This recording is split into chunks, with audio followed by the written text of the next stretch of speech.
It's 20 years since the US embassies in Nairobi and Dar es Salaam were bombed by Al-Qaeda. Almost 250 people were killed. Thousands were left with injuries, some of them horrific.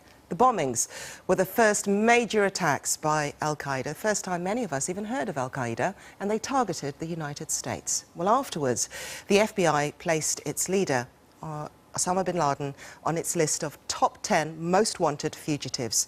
Memorial services have been held in Tanzania today, where 10 people were killed. And in Nairobi, a ceremony also brought together dignitaries and families of the victims at the city's Memorial Park and Museum. It was built over the foundations of the US embassy that was destroyed in the attack. Well, our correspondent, Ferdinand Omondi, attended the memorial site with one of the survivors. This is where I was. A walk down memory lane. The last window at the back. 20 years ago, a typical office day was shattered by the blast of a truck bomb at this building in central Nairobi, which housed the American embassy. Julie Ogoe was inside when it happened. The force of the explosion flung her body in the air, and when she landed, debris fell on top of her. I had some deep cuts all over my face. So when the nurses tried cleaning up, I think the blood sprouted out back to the nurse, and she screamed. Then she said, "This girl is going to bleed to death." They stitched us without anesthesia. We were told, "You have to bear with this. There's no time for anesthesia." So I was stitched. Then I was made to sit somewhere. I was telling the pastor, "Please take me home. I don't want to be here." Then he told me, "Julie, your eye is out of the socket." So when I touched, I realized this eye was hanging somewhere here. I think that shocked me. I passed out.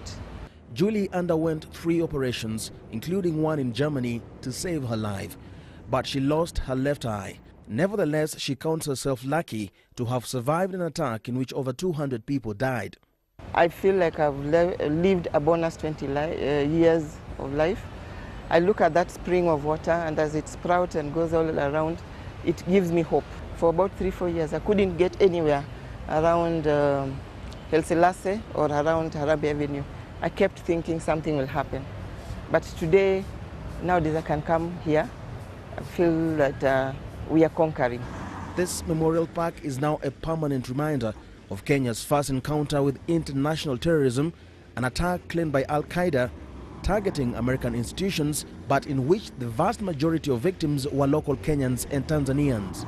These are the names of the people who lost their lives in the first major attack on Kenyan soil. Since then, the country has endeavored to keep its people safe. But 20 years on, the tactic of terror has become more common. The country has often been in a state of high alert, and hundreds more Kenyans have become victims. On the streets of Nairobi, life continues. Meanwhile, this site, the site which 20 years ago witnessed terror, is now a peaceful place for memories and reflection. Ferdinand Omondi, BBC News, Nairobi.